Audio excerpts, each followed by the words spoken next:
All right, everybody, welcome back.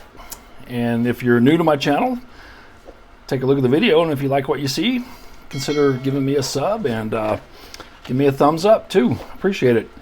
So where we left off is I got the model painted and I fixed the part where it peeled, so it looks okay.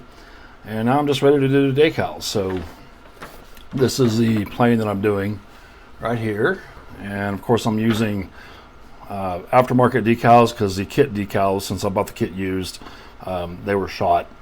They just yellowed, and they also, I tested some and they crumbled. So I got these. I've used Aeromaster before. I've never really had a problem with them, but hopefully they'll work out really well. And see, here they are right here. So I'm using this scheme, and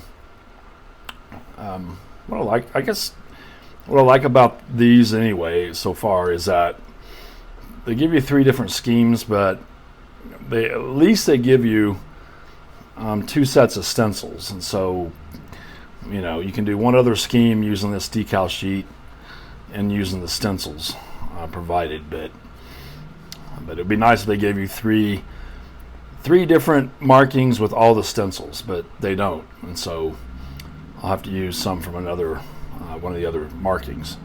Okay, so got my water warmed up here. I have my solutions. I got microset. Let me get that done. So I got some microset, microsol. I also have some solvaset. I usually use microsol first and see how, if it really, you know, works well on these decals and makes them conform. And then if not, I'll go to the solvaset. That's a little bit stronger. Got my cotton swabs. Got my tweezers. I got my X-Acto knife. We've got to cut out decals on the sheet, and I got my scissors. So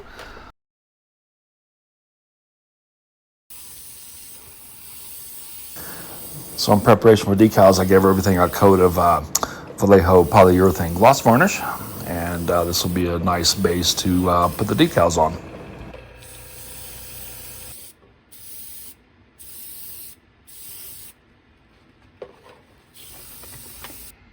Yeah, I'm using the 2-part system here with microset and microsol. So I put on some microset, which is the blue bottle.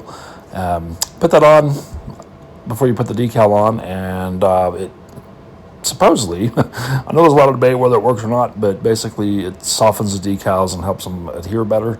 I like to put it on top of the decal as well, let it set for a few minutes, and then I take a cotton swab and I smooth out the decals, get any water out from underneath them, air bubbles, etc. And then I follow up once they're dried. And I usually do this at the very end.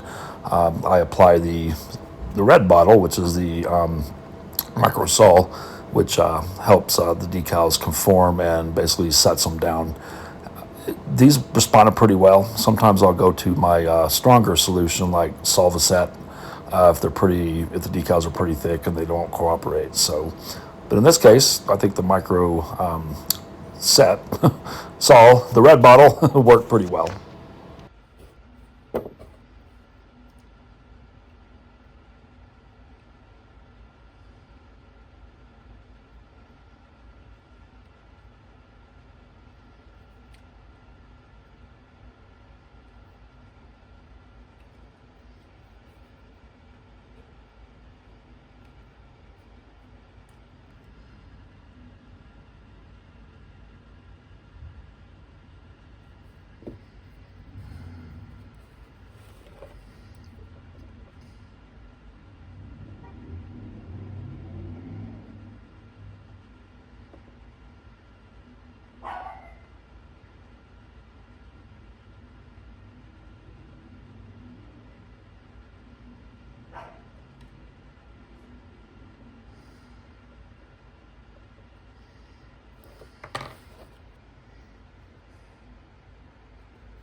Okay, I got everything done, including all the little stencils that you see here. There, some more on the underside. I know you can read that, right? There. Under here and there. So it's all done, and I think they worked out pretty well.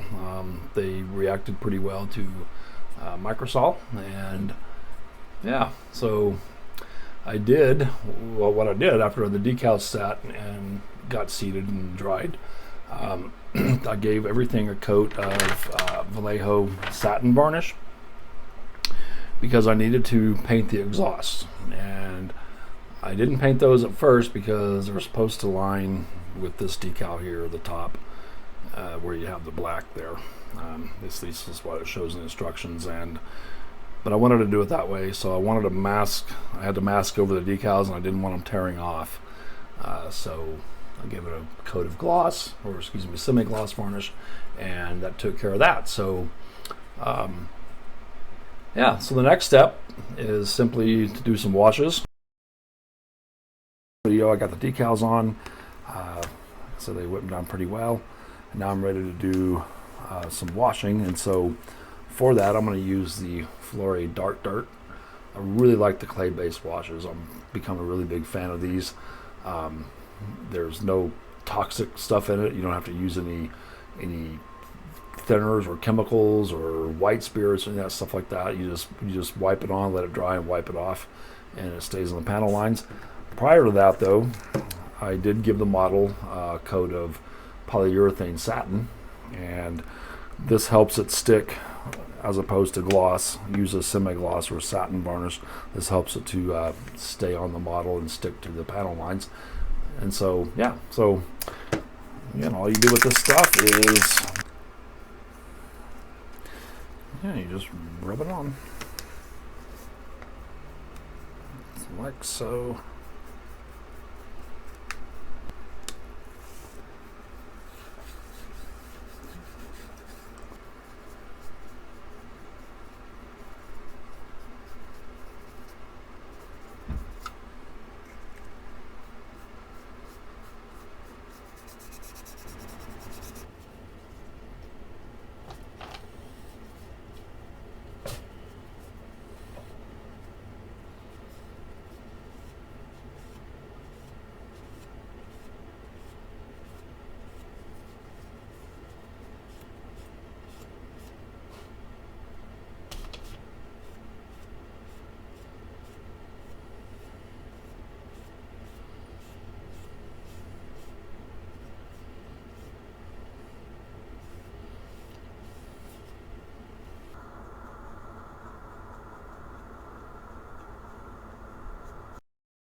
All right, we're going to start the final assembly process. So this is the propeller assembly. This is the little, I guess, probably be the hub. And the propeller just sits in there, and then you put the spinner on, and everything is located very well. It just goes together nice, so it just kind of snaps in place, and just use a little Tamiya extra thin cement, and we're good to go.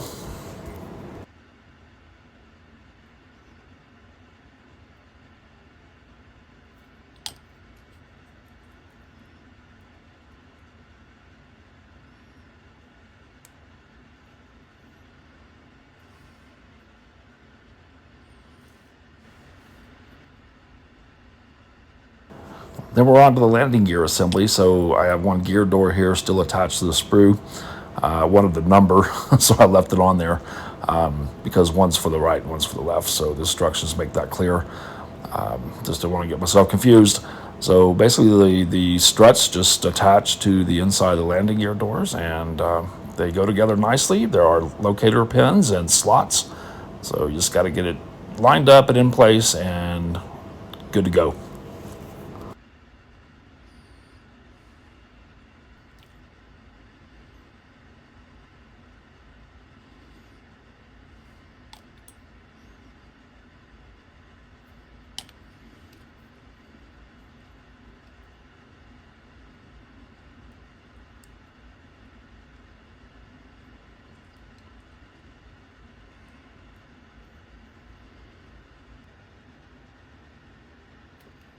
So now it's time to attach the landing gear assembly into the landing gear bay, and Hasegawa did a great job. The locating pin on the strut is angled, and the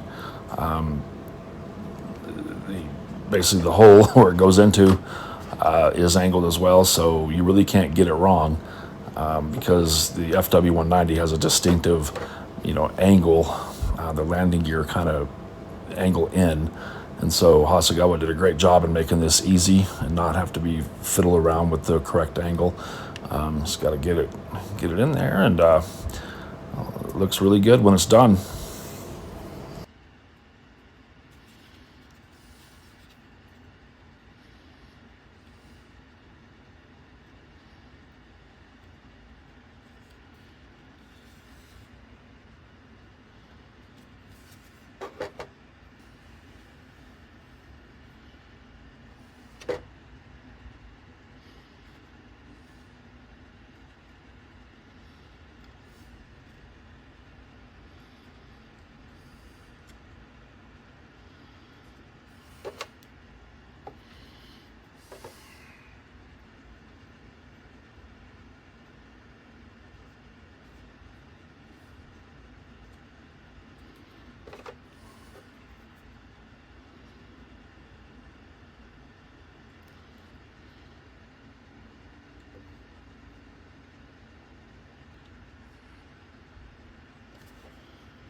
So now I'm working on the drop tank assembly, and these are the racks, I guess what you would call it, the little steel pieces that hold the drop tank, and they go in well. There's a nice locator holes for those, but my fumble fingers here just kind of took me a second here to get those in. And then once you get those in place, you can position the drop tank on the assembly, and then you can move those, to basically close them up onto the side of the drop tank, so it looks like they're actually holding the drop tank. And but overall, it went together really well.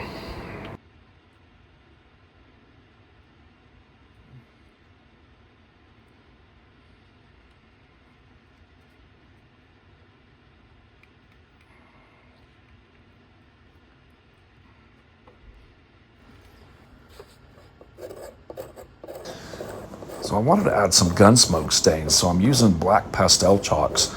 I like using pastel chalks. I think they're quite underrated in my opinion, but they you can use them on for dusting, for putting them on tank tracks, that kind of stuff. But I like to use them for gun smoke, because what is gun smoke? It's basically particles.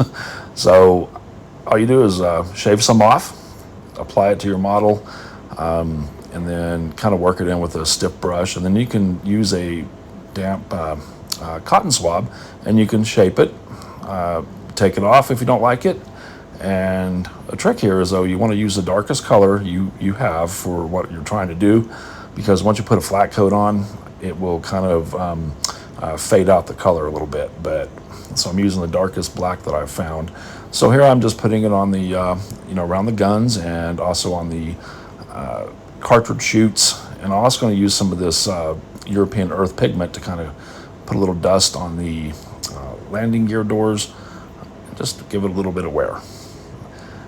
And I'm going to use some, by the way, I did give this a coat of flat varnish, because now I'm going to put the glass pieces on, and I did not want to spray flat varnish on my glass, on the canopy and windscreen. So put the gun sight in, and now I'm just using some white glue to attach the windscreen and the canopy, and this thing will be done.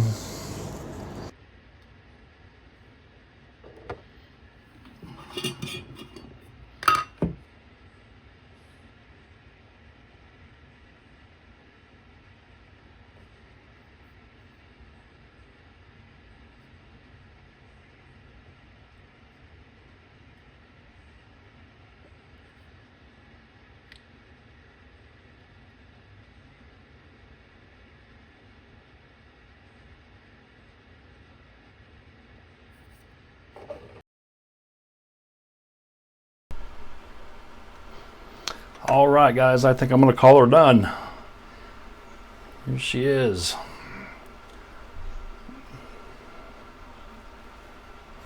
Oop.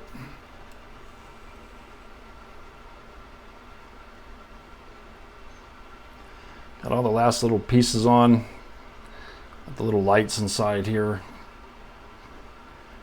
on each wing. The red light over here. Yep. The windscreen and canopy installed, including the gun sight. Propeller spins. I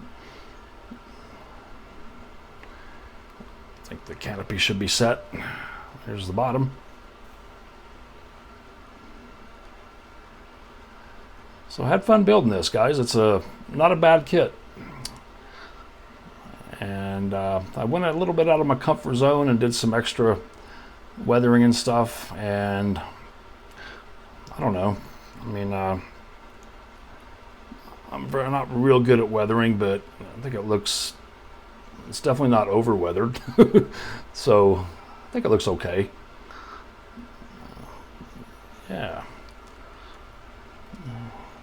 I'm out of easy line to do the rigging, so and thread's a little bit too thick, so that'll be okay. I might find something here. I need to order some more easy line, but I'll get some later. So, I tried putting little silver along the wing roots where the pilots and crew and workers would walk. It didn't really show up that well, but it does look a little distressed. So you can see some wear. So next time I want to do chipping, I'm going to try the hairspray method. I mean, silver pencil is pretty good, but when you put a bunch of clear coats and stuff over it, it kind of just makes it disappear. But it does, again, when you look at it, it does look like, the paint's been worn down a little bit where crew have been walking.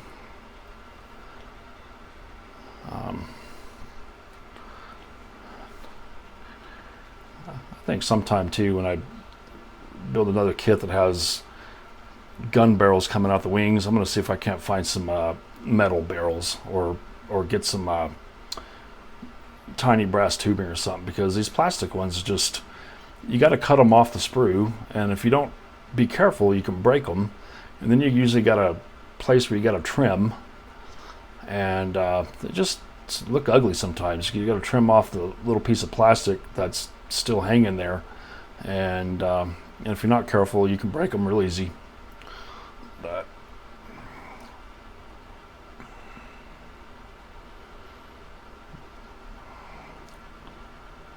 okay, well, I hope you enjoyed it.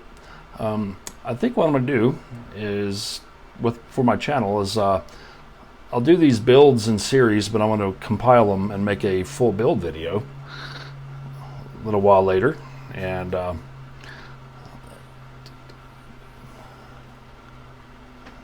yeah, I had fun doing it. There we go. I have a few pictures up here, but in the meantime, guys, thank you for tuning in. I appreciate it. And if you haven't done so already, I would invite you to subscribe and check on the videos. They're going to be popping up here in a minute. Anyway, guys, I'll see you on the next build. Take care and happy modeling. Bye-bye.